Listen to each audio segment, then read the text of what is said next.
Hey guys, this is Stratton Brown with Calm Editions and Easy Breeze Properties. Listen to my good friend Kyle Stanley's podcast. Please tune in to the Fearless Investor podcast to take over the world of investing.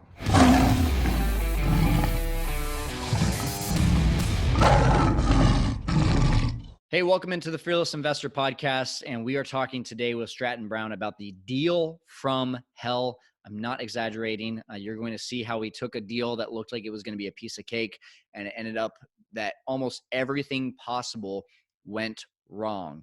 But the great news is by the end, you're going to see how we learn from it, how you can learn from our mistakes. And I think at the end of the day, that's exactly what we need to do in real estate, is not see everything as a loss, but as a learning experience. So we ended up paying money for this deal when we thought we were going to make money. But to me, we paid money for education. Like, we know now what not to do, what to do, and that's going to accelerate our process of scaling and learning and just getting more deals. But before we get started, make sure you've gone to fearlesskyle.com. You've downloaded our Airbnb profit calculator.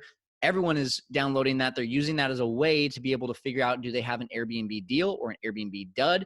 Matching that with AirDNA, which is a great tool as well, I think is the perfect 1-2 punch to make sure that you can get started into Airbnb confidently, knowing, do I have, again, a deal or a dud? fearlesskyle.com right there on the homepage. Now let's get to it with Stratton Brown. Hey everyone, welcome into another episode of The Fearless Investor, here with Stratton Brown. Before we talk about the literal deal from hell, I just want to ask you guys, can you really make money in Airbnb? Everyone always tells me it seems too good to be true, but guess what? It's not too good to be true. You can really do this business, and you can do it without even owning a property. That's when I really learned how to blow up this business in Airbnb. I went from 0 to 25 units in under 18 months, making over $20,000 net per month. And the thing is, what I'm really excited about is that you guys can do the same thing. All you have to do is download our Airbnb Kickstart course. In this course, I teach you how to master, automate, and scale an Airbnb business that can pay you up to 6 figures passively or almost passively. And all you have to do is go to fearlesskyle.com to download the course. What are you waiting for? Go download it right now. Start conquering the world of Airbnb. And with that, we are jumping into this episode, probably going to be one of the more entertaining episodes that we ever have. And you can learn from our pain here on this deal from hell. You ready to rock and roll, Stratton Brown? Yeah, man. Quick thing. Think about that. $20,000 net off of a property you don't own compared to the bullshit we just went through. Oh my gosh. Yeah. And that's why every day when you're like, hey, can we go do another deal? I'm kind of like, I don't know if I want to. I don't know.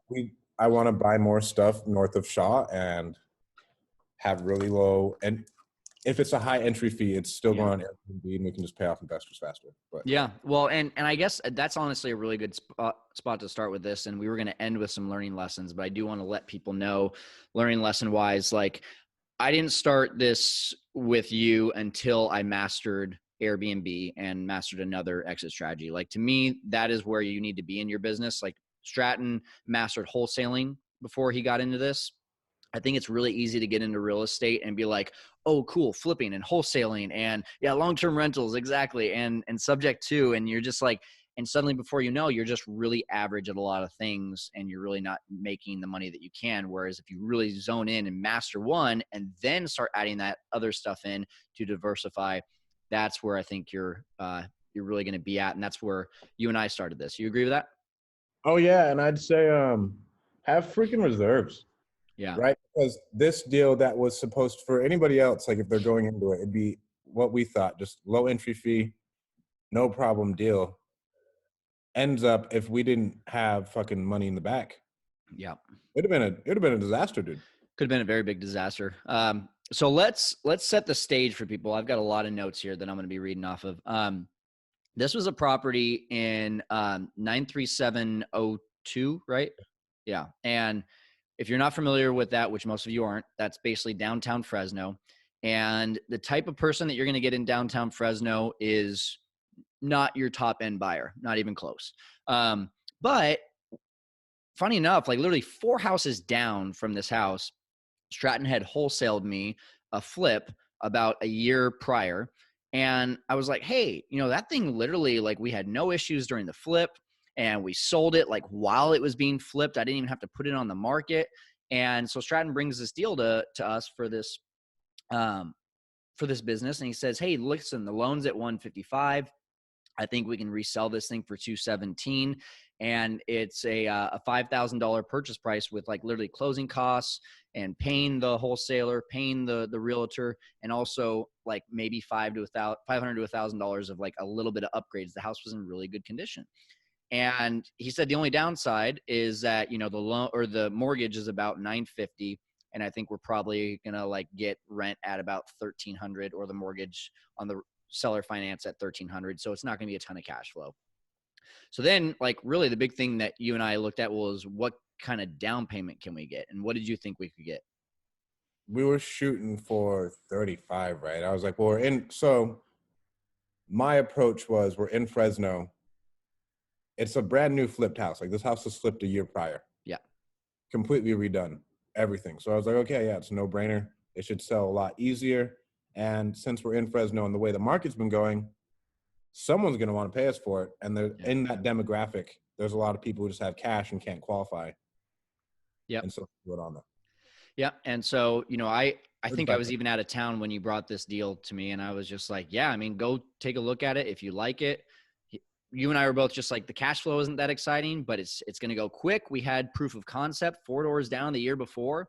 And then we were like, and we're going to get a fat down payment. Like, this seems like a no-brainer and little capital. So I even told Stratton, I was like, hey, listen, I don't even need to raise capital for this one. I got reserves. Let's just go ahead and I'll put 10,000 in, and we'll just see, like as soon as we get paid for this, we'll just pay me back first, and then we'll split the profit. So we were looking at taking home each at least 10,000, maybe even close to $15,000 each just on the sale. And then of course, for those of you that don't understand this exit strategy, we were either going to do lease option or a owner finance, which basically means Stratton and I still own the house technically, but then we bring in another person that is going to either rent to own it after a certain amount of years, or they're going to instantly own it as well as an owner finance, but we are their bank. So we were going to get that down payment plus cash flow. And then when they eventually did take over it, then another payment from them as well. So it's really like a cool concept here, and why we do subject to, but then some things started to happen. And so let's talk about the first kind of thing, is that closing costs, like literally just with the escrow company, before we paid our wholesaler, before we paid for any repairs, before we paid the realtor fee, we're like $4,000.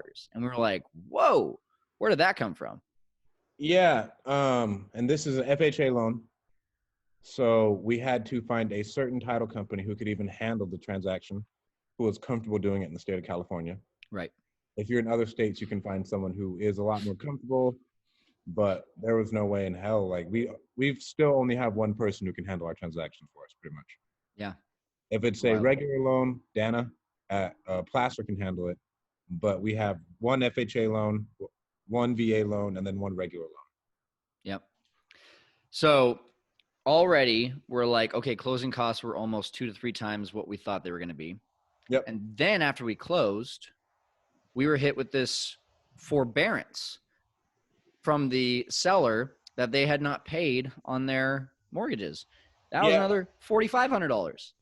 So the seller told us he was in forbearance. I was like, okay, cool, whatever. Like, I thought they attach it to the back of their mortgage, and then as soon as they're ready to pay again, it just keeps on going.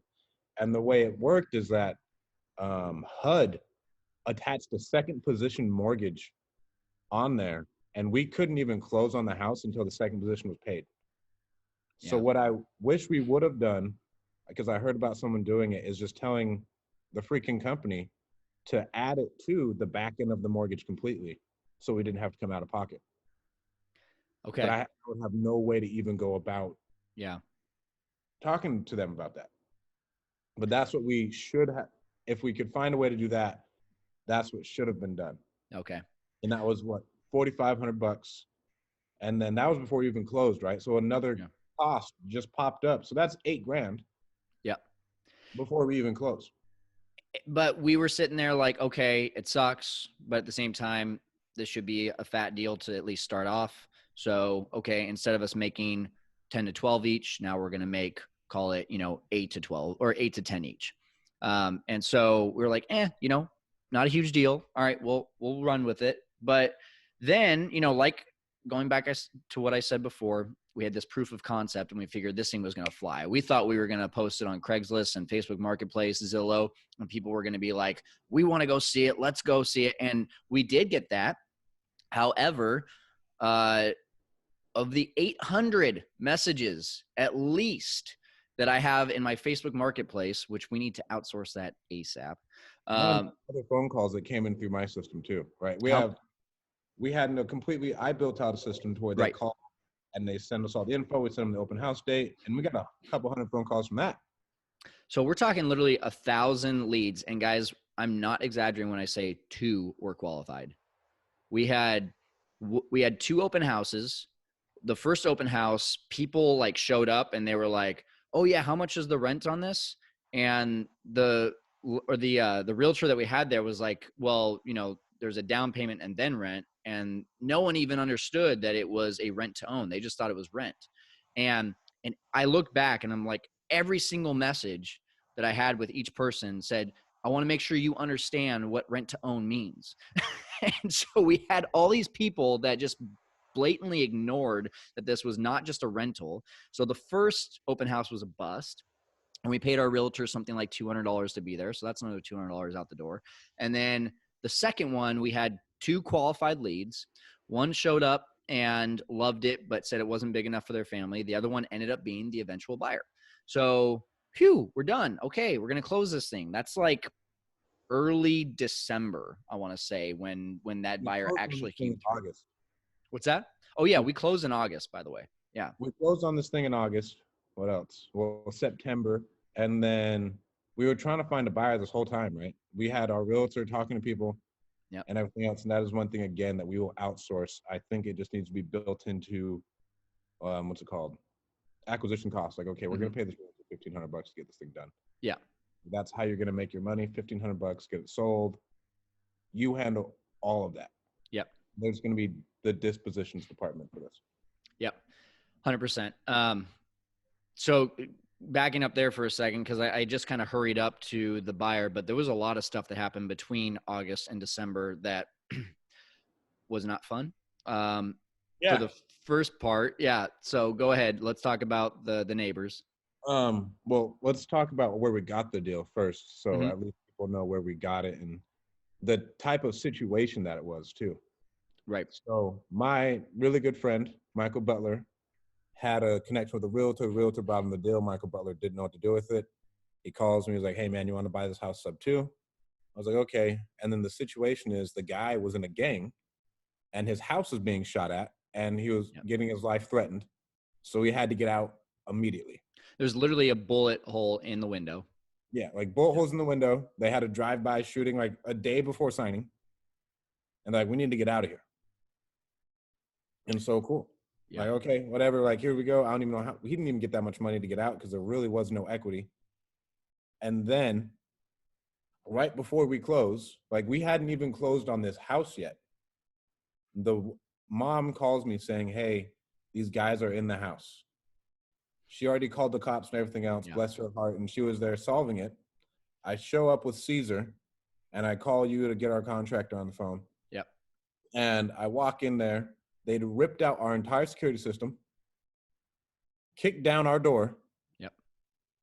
And they were in the back doing meth. Like already. Like this is right now, like we hadn't even closed yet. We had not closed, yeah. The cops are there. I'm talking to the cops like, "Hey man, yeah, whatever, do your job. Thank you so much." They kick him out. They walk across the fucking street, go knock on the neighbor's door. The neighbor lets them in, and then they chill in the front yard and talk to the neighbor, and the neighbor brings them out food. Like, what's the point? Why not just go chill in the neighbor's front yard in the first point? Like, did they just have a vendetta against the buyer or against the original owner? Like, that's what I'm trying to figure out of why that even came across the first point. I don't know, man. Yeah. And then they break in that night after Carlos has the whole thing boarded up. Yep. They break in again that night. The cops come in, whatever, kick him out again. And so now we have to get a patrolman 24 hours a day to come patrol this thing. Well, no, it was more we had another break-in, right?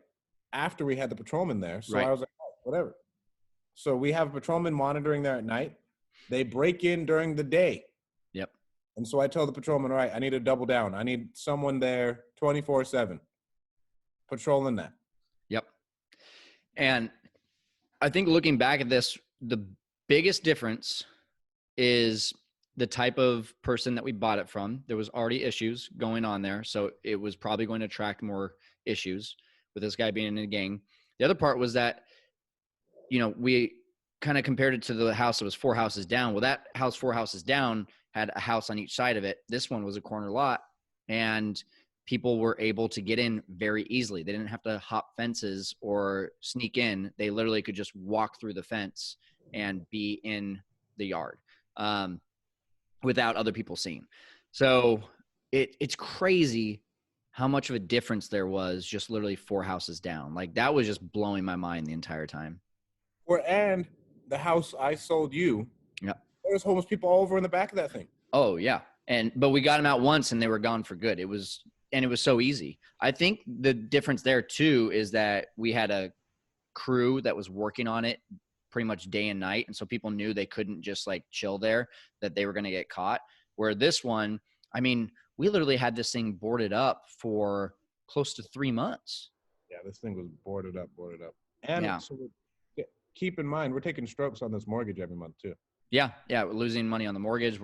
I mean, literally every day that this thing is not closed, more money is going out. And so we hire the security team. We board it up. Like, we're talking another $1,000, $2,000 per month for the security team, another $300-$400 just to get it boarded up. But, we get the buyer to sign the purchase contract, and they're going to do an owner finance, and they're going to put down $28,000, and they're going to pay us $1,300 a month, and we get it signed. And you and I just had this like huge sigh of relief. You were getting ready to go to Utah. I was getting ready to like have, I think it was like right close to like the holidays. And we were just kind of like, great, we can like let go and be cool with this. And we signed it to close on the 14th of December. 14th of December, the week of that 14th comes around, and title company just goes dark. We're not hearing from them. No one's getting calls about notaries. No one's getting calls about we're closing on this date. No one's getting calls about wiring money. Nothing. What the heck is happening? Nothing. Completely gone. I was like, well, what's going on? Like, why aren't we closed? Rochelle's like, hey, I can't get a hold of anybody. Yeah. Rochelle's our transaction coordinator. Yeah. And so from there, we're just kind of stuck in the dark waiting on, well, what the hell's going to happen? Yeah. So we finally find out that our title rep had a family emergency, which I'm not sure what happened. And it's not really any of our business if that is the truth. But either way, we hear she's got a family emergency, and she's jumping on it as soon as the next week comes around. Well, unfortunately, the day that she decides to really get serious with it is the day that we get a phone call and pictures from the security company. You want to tell them what we found? They ripped out our entire furnace. They ripped out our panel. And they ripped out our AC unit. Completely stolen AC unit. It's gone. Gone. Guys, if you aren't familiar with how much these things cost, a new electrical panel, cheap, is like $2,000 with labor, like that, and that's really cheap. By the way, they stole other recyclables that accumulated up to about $500. We're talking about like copper on the water heater, other copper wiring. We had to basically rewire things. That's another $2,000 to $3,000. The AC unit was different. It's not an HVAC. It was just an AC plus a furnace. So that's 2 different units. That ended up being, I think, another $5,000 or $6,000. So we're up to close to $10,000, maybe even exceeding $10,000 in one weekend, of which we should have been closed and should have had the buyer in there and living in there. And people would have seen that the lights are on and would have probably turned away and been like, okay, we're done trying to mess with this house. But because we didn't close on time, $10,000 out of our pockets. If you haven't been keeping up with the numbers at this point, we are making $0 on this deal. Zero. We went from like about to make 10 to 12, maybe even more, 15 per person to 0. And then when we really did the numbers and realized, oh my gosh, there was the mortgage, oh my gosh, there was the security people, oh my gosh, there was, all of these other fees that we just really had not been keeping track of. I owed $4,000 and Stratton owed $4,000. We lost $8,000 combined on this deal. Not to mention, as we're getting ready to close, we'll just say that, when you have this kind of buyer in this area, you're going to get the type of person that you kind of expect in this area. And we had a lot of issues trying to get the buyer to comfortably close with us. And that just, yeah. And we didn't even mention the fact that the buyer already told her landlord that she was moving out. And so she Yep. had to move into our house on a weekly lease. Yep. Just so okay, whatever. For us, it's okay, it's a benefit because you're in there. We don't have to worry about shit getting broken into. Yep. And we really just took a risk because I was like, you know what? I'll deal with that rather than deal with this. Yep. Because in retrospect, it probably wasn't the best idea for us to do that in the middle of the coronavirus because we can't get our ass out. Yeah. Oh, and that's the thing is, we were in such desperation mode that we were just like, okay, get in there, go ahead. At least we don't have to pay for security and at least the place will be good. But then 2 days before we're supposed to close, no one can get a hold of her. I'm calling her. The escrow company is calling her. Our transaction coordinator is calling her. And I'm like, oh my gosh, we have a squatter. She's literally going to just try to squat. And we're like, what do we do? So you and I went on a little bit of a mission. We actually had to go talk to another squatter, which is a whole other story. But we knock on her door and, she's like, who is it? And we couldn't get her to come out. She said that she was dealing with something. She would call me. Thank God she actually did. She texted me that night and she said she just found her phone that day. Who knows? But then she was very cooperative. So we had this sigh of relief of okay, great. She's not squatting. She's taking ownership and responsibility. So anyway, long story short, guys, yeah, this was a big loss, but a huge learning experience. One of the biggest learning experiences I've ever had in my life. And what are we? So $8,000 in and we'll cash flow $250 a month. Yeah, about $250 a month. Yeah. And in retrospect, guys, $250 a month isn't going to change your life. I'm sorry. No. If anyone who tells you 4 rental properties are going to change your life, it doesn't. No. Because we got to even have our account stacked up in reserves just in case another bad thing happens. Yep. You can't even pull from that account for a while. Yeah, that's the thing is, let's just do the math on that really quick. If we're $8,000 in the hole, $250 per month times 12 months is $3,000. It's going to take us 2.5 years to make the money back, assuming that she pays every single time and that we don't have to take her through foreclosure, which at this point, that's the reality of doing these kinds of deals. That could very well happen. So either way, let's start with what we learned from this thing. So Stratton, I'll let you kind of jumpstart that. Just not letting shit sit vacant, right? Yeah. Well, we tried to market it before we closed. And we did, yeah. Not letting it sit vacant. And I would say having someone just so on top of the buyers. Yeah. I wouldn't even want to deal with them. I don't think either of us want to deal with them. I would pay a handsome fee to someone to just deal with it, get it closed, handle the reputation, and wash my hands of it. And that's like a conveyor belt. Yeah. Another thing is I don't want to do another deal like that for $250 in cash flow. We talked about pivoting. If we do get another deal like that, how can we just exit? Still make some cash, but we don't want to keep it. Yeah. With this one, we're talking about let it season and then we'll just sell off the note. Yeah. Yeah. I think the biggest thing that we didn't really think about, and I think we got really lucky. So this is our third subject to deal that we ended up either lease optioning or owner financing. I think we got really lucky on the first two. The first one was definitely a good neighborhood. And so we were going to get a much better type of tenant. Yeah. The second one, you put a sign out while it was being renovated, and the buyer called. We literally were batting 1,000 on leads to conversion. But this one, I think that we just didn't know that, hey, it's not going to be as easy as those other ones. We need to really consider, what does this buyer look like? What does that avatar look like? And now we know going forward that, this is the kind of person this is their last option. And that's a really tough place. I struggled with that, like from a, like bringing value to people standpoint. That was the biggest thing, is that like, I kind of felt like all the buyers that were coming to us on this one were just like, well, yeah, I guess I have to do it because this is my last option. And that kind of didn't rub me the right way. It wasn't that we were doing anything wrong. It's just that that's the kind of person that's going to buy this house.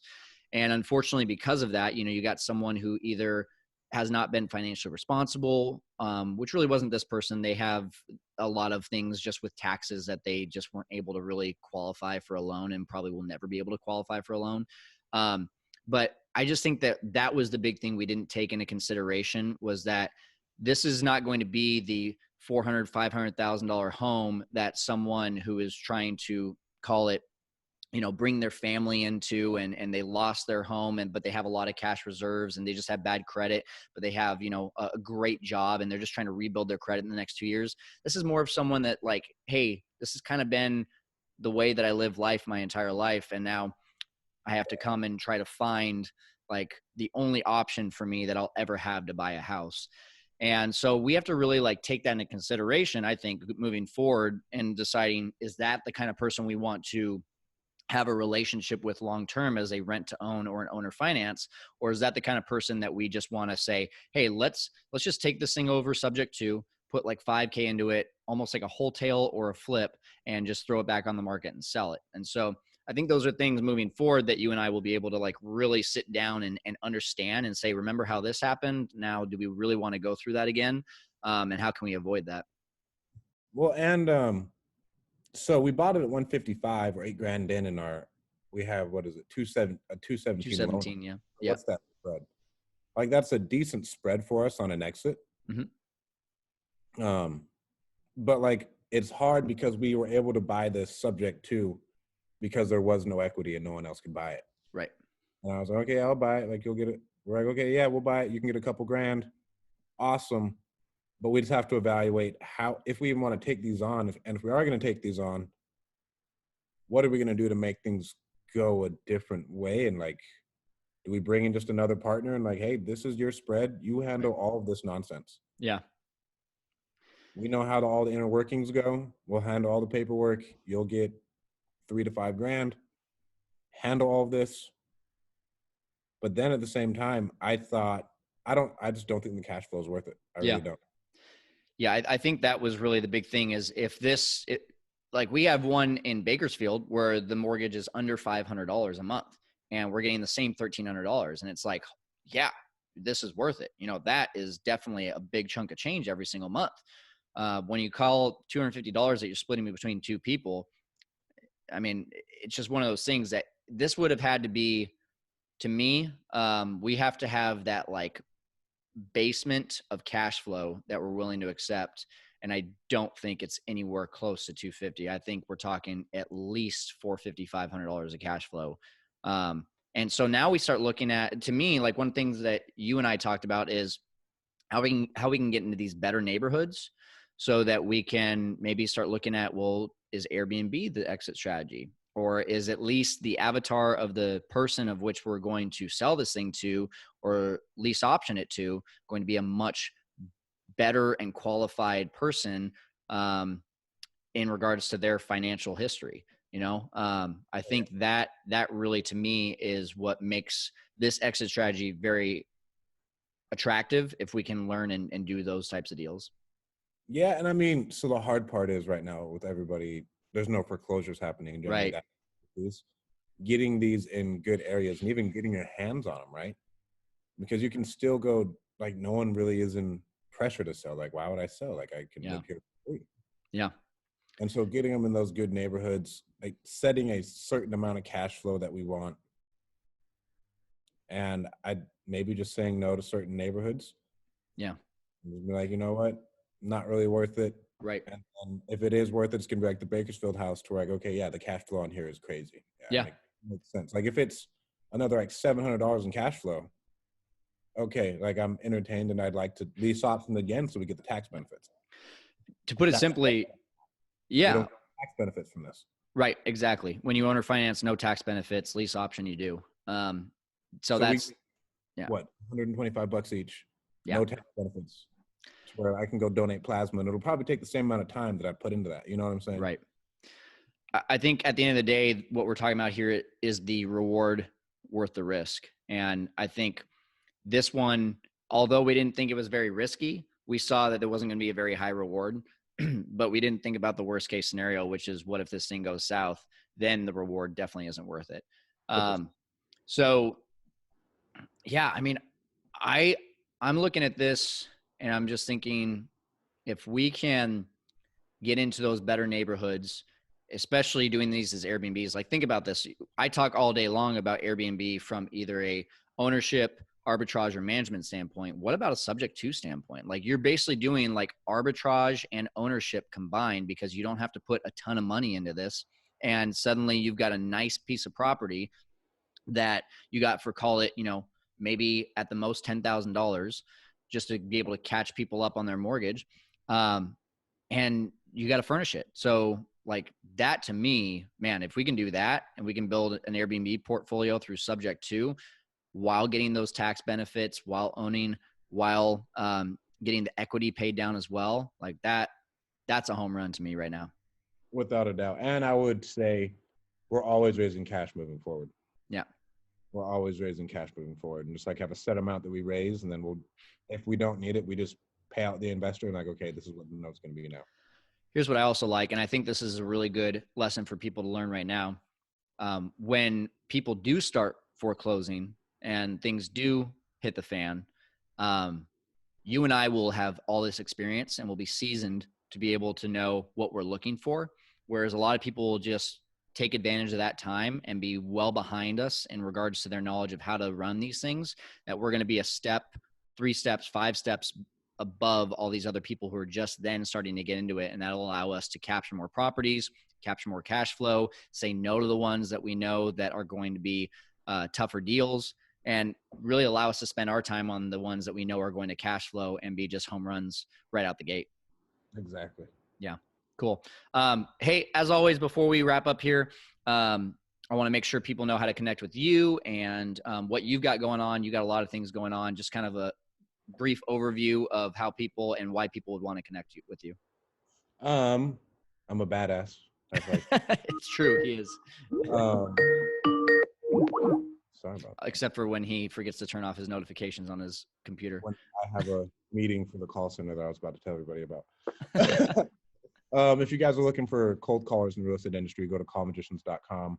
If you guys are looking into getting into direct mail, we have a direct mail company coming up called Letter Bandits, and you'll be able to get handwritten letters that will be way below the market cost, and that's something you need to look into as well. Letter Bandits. I like that name. And follow me on Instagram at StratDaddy. You can look me up on Facebook, Stratton Brown. 2 T's, 2 Y's, right? Yep, 2 T's, 2 Y's. Perfect. All right, brother. Well, hey, entertaining. A lot of people are probably scared from listening to this, but I think the biggest thing that anyone can take away from this is that you are your education. Our education came through doing this deal and from learning what not to do the next time. So just getting out there, doing a deal is going to be the best learning experience for you. So thanks for sharing your side of the story and helping our audience to conquer the world of investing. Hey, show notes on this one, going to be really easy. fearlesskyle.com/deal from hell. Yes, that is what we're going to call it. So, guys, this was just, it felt like a grueling 3 or 4 months. I can't say I lost like sleep over it necessarily, which I've actually lost sleep over deals that I get started in and just don't know what I'm doing. This one, for just a combination of reasons, was not making me lose sleep, but it was definitely making me sweat when I was seeing messages from certain people coming through. I knew it was just going to be not a good thing. And so Man, I look back though, and I learned so much from this, and I can say that it's going to accelerate our scaling of this subject to business that much quicker. So anyway, I hope you learned from it too. I hope this was something that you either decide, hey, this is something I think I can tackle, or something that I don't ever want to tackle, and that's up to you. But I really, really believe that this is a strong exit strategy and way to acquire properties that is going to be very popular when we start seeing more foreclosures and seeing all the effects of the forbearances that are happening right now. So that's my take on it, and I hope you enjoyed the episode today, and I hope you also were here with us to be able to conquer the world of investing. We're going to see you next time. All right.